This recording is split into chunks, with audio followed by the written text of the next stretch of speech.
Hello and welcome to Flying Bobbins. I'm Liz and today I'm going to talk you through how to make 3 different types of really lovely cushion cover.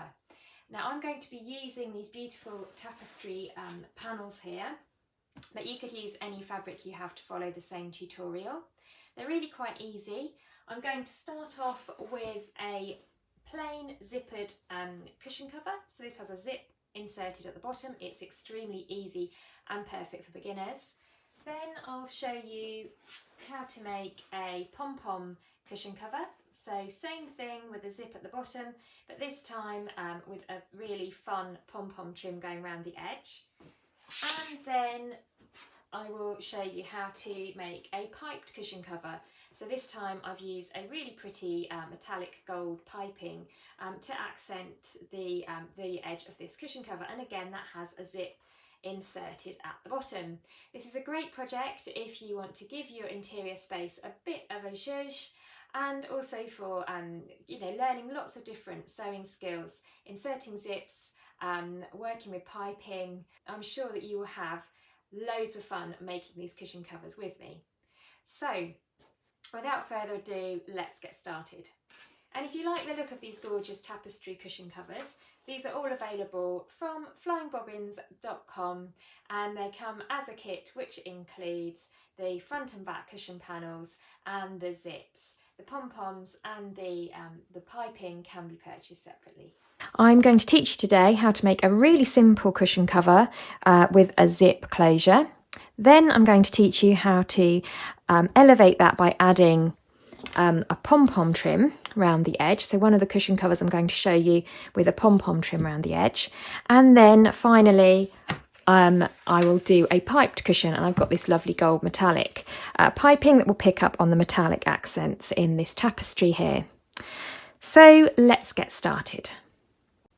I'm using these beautifully decorative panels here, and on the reverse we've got some plain sparkle Panama fabric that picks up on the colours within the designs. But you could use any fabric you like and follow this tutorial to make your cushions. The processes will be exactly the same.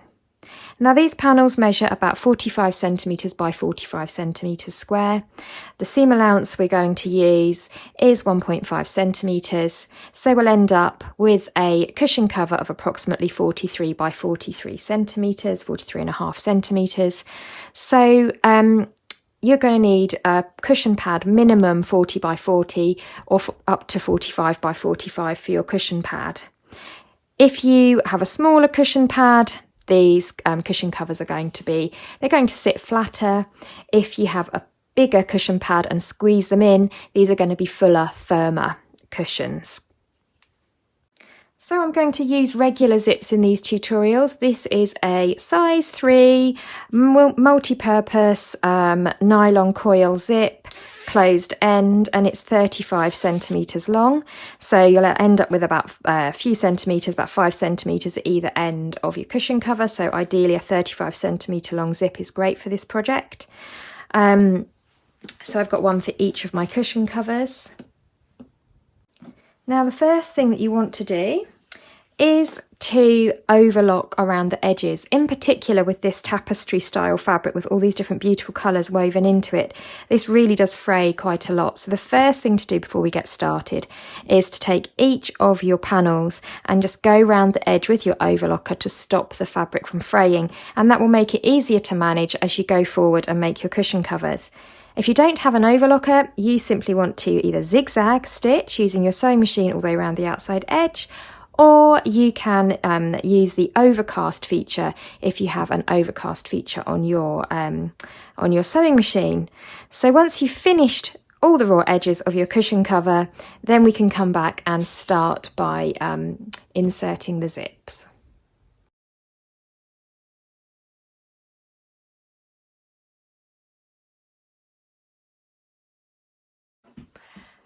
I've overlocked the edges of all of my panels, and now one by one I'll make the cushion covers. So first of all, let's start off with a nice easy cushion cover. So for this one, I'm not going to do any piping or any pom-poms.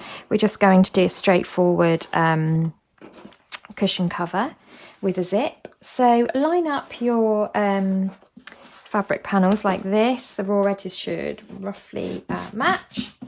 There we go. And we're putting these right sides together. So here's the right side of the fabric here.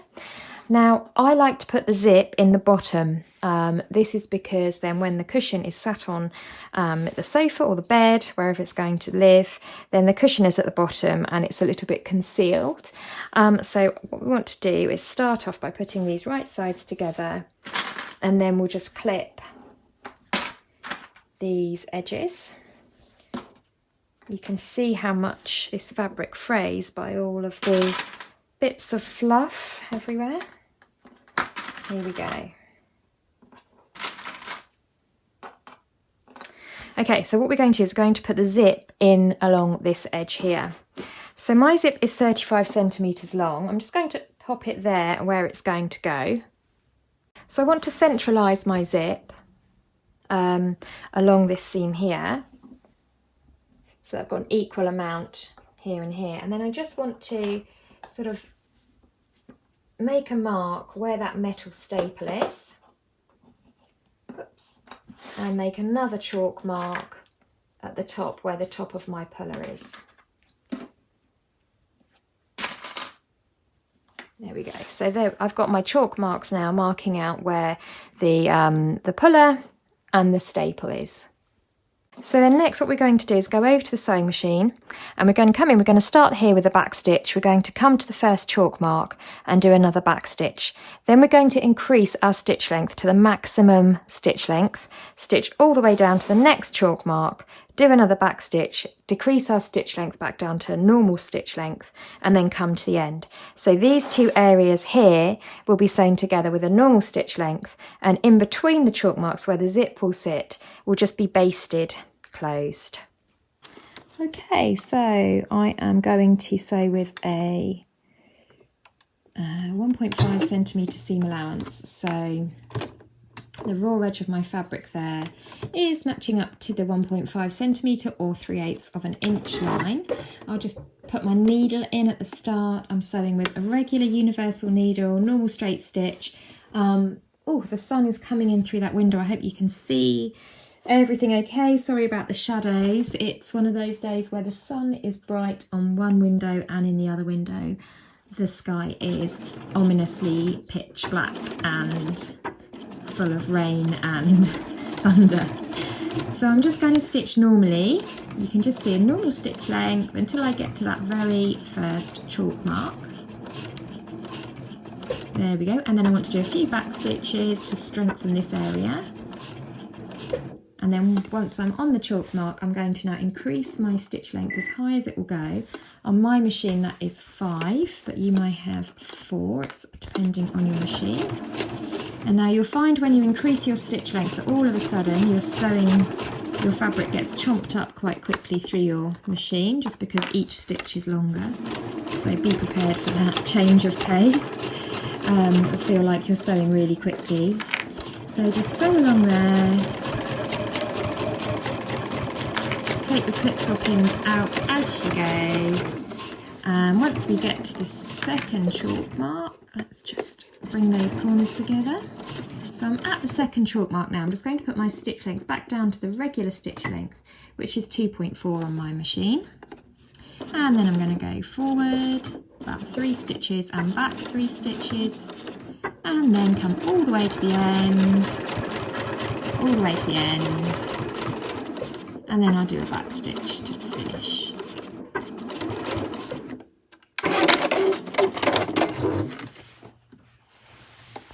There you go. So you can see you've got your shorter stitch length, your back stitch, and then when the chalk mark kicks in, you've got your longer stitch length.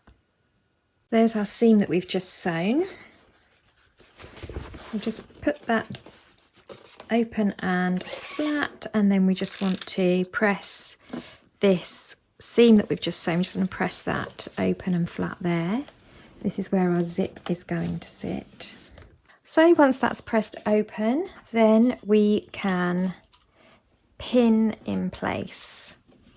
So there's my seam pressed open and flat. Here's my zip. Now my zip will eventually face the outside of the cushion. So I'm looking at the wrong side here with the seam on it. And I want to place my zip with the right side of the zip, so the bit with the puller, down there. So I'm looking at the wrong side of the fabric and the wrong side of the zip. And I want the metal staple there to be in line with my chalk marks. And I just want to centralise the zip with the seam allowances. And through all layers, so through the seam allowance and the cushion cover itself, I will just pin that zip tape in place.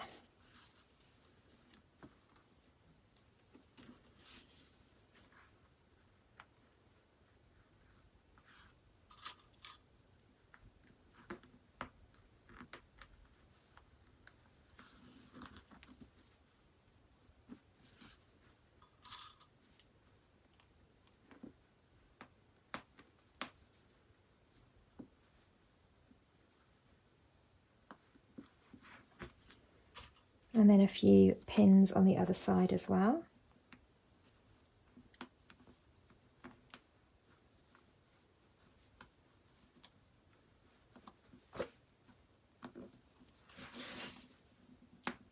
So once that's all pinned in place, I just want to double check that my chalk marks I made, this one is lining up with my puller and the chalk mark at the bottom is lining up with that staple. So the zip is on the part of my sewing, on the part of my seam where my basting stitches were. So I'll come back over to my sewing machine now and I'm going to stitch all the way around this zip to hold it in place. And the first thing to do is to change over to a zip foot, and this will allow us to more easily travel around our zip. And then I'll just pop my work under my machine like this. So I'll start somewhere along this side here, take out the pins as I go, and you can see that the zip teeth there are just travelling underneath my zip foot. A couple of back stitches.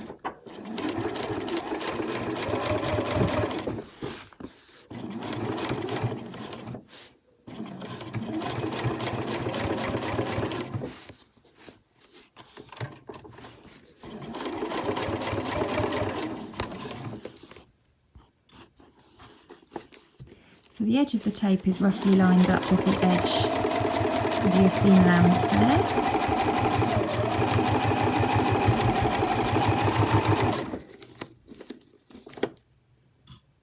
And then you just want to continue sewing down to the end. And you're sewing through all layers. Now I'm going to come to beyond the metal staple there. I don't want to sew over this metal staple because it will break my needle. So I'm going to come a couple of stitches beyond. Then I leave my needle down in my fabric. I lift my presser foot, swivel this round, presser foot back down again, and then I can come across the bottom there. And then lift again, swivel back round this way, and put that back down again, and then I'm going to come back up the other direction. So I'm sewing either side of my zip. Can you see a paw coming in there? Somebody's watching me very closely.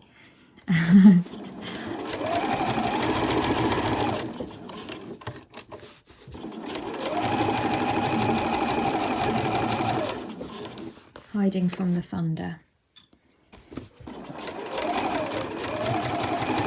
And in fact, she's now fallen asleep or settled down on a great big pile of fabric that I'm about to sew. So we're just going to make our way back up the other side.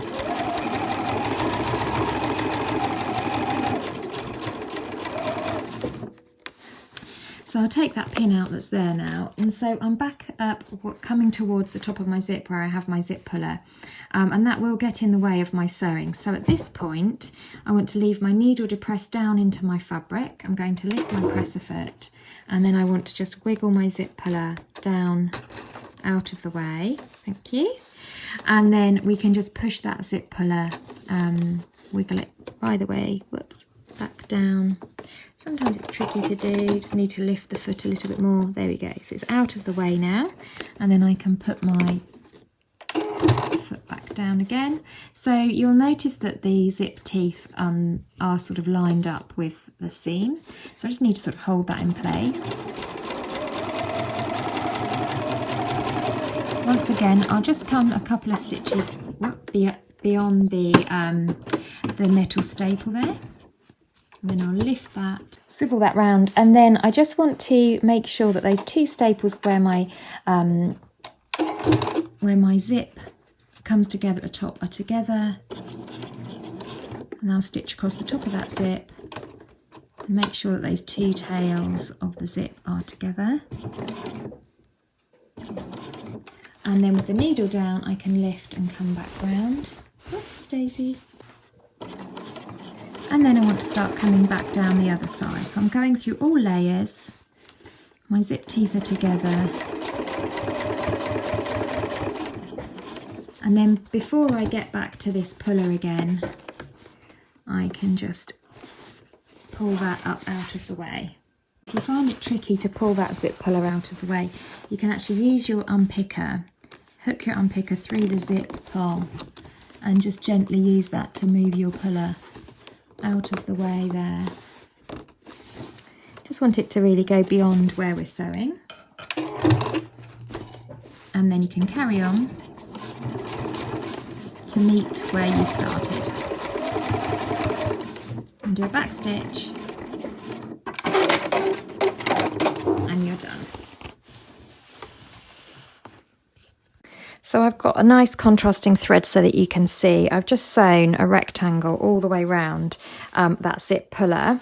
If I now flip this to the looking at the right side of the cushion, I can trim off any thread tails, and then I can just open up the basting stitches that I did. So you can just go along with your stitch ripper and just undo those basting stitches. And this is really like the easiest way to just put in a zip on the end of your cushion.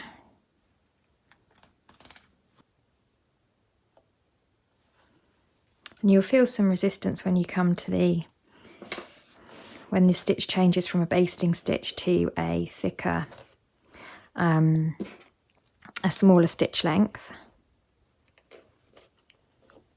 So it's just the basting stitches that you want to whip out, and then you can just pull out any loose rogue threads there.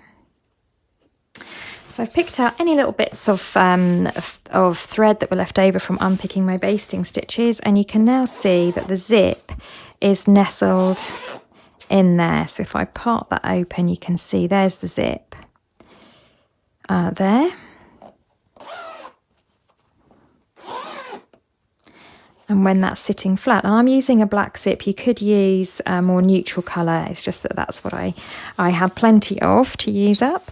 But yeah, you can see that the patterned fabric and the backing fabric sort of fold over to close that zip when it's lying flat.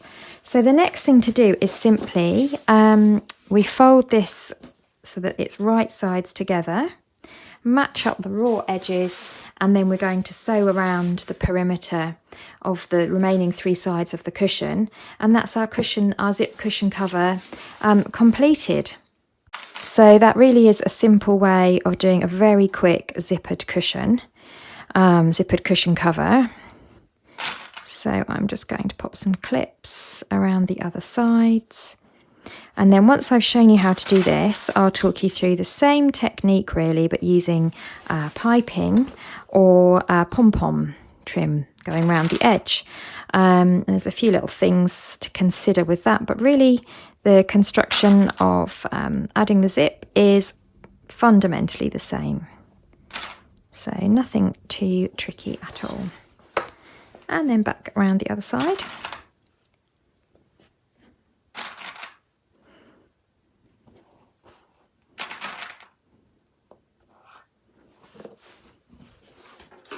Trim off that little thread tail there.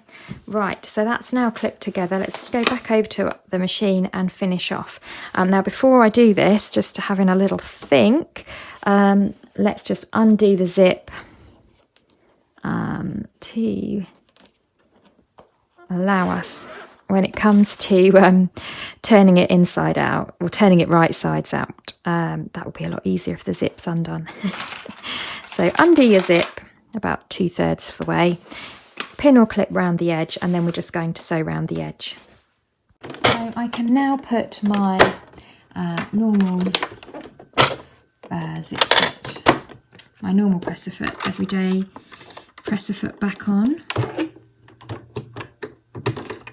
my machine there, and I'll start up here on this corner, so I'll start right at the edge there, 1.5 centimetre seam allowance, and a few stitches forward, a few stitches back, and off I go.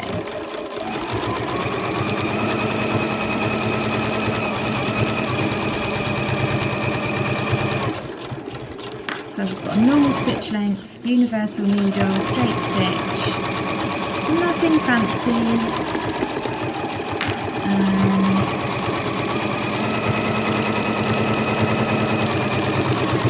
when I come to the corner, just stop with my needle down in my fabric with my presser foot and come round, which I might just go one more stitch. There we go. I don't want to eat into my seam allowance too much. That's a bit better.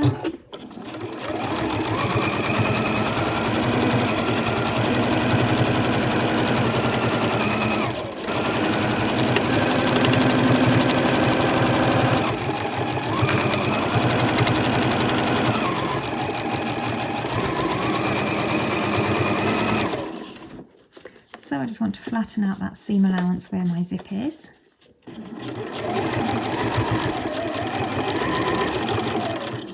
Do a back stitch. And we're finished. So we've left the zip a little bit open, make it nice and easy for ourselves. And we can just fold that corner back on itself. Turn it through to right side. You can trim the corners if you like as well.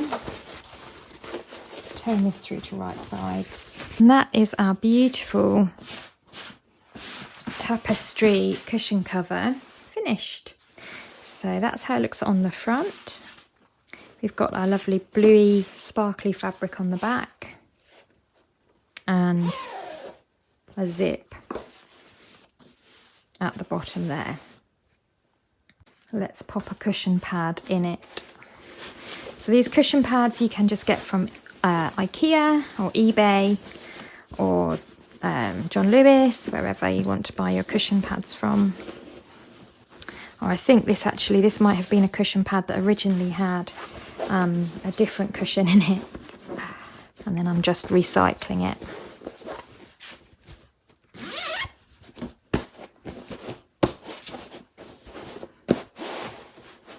And there she is.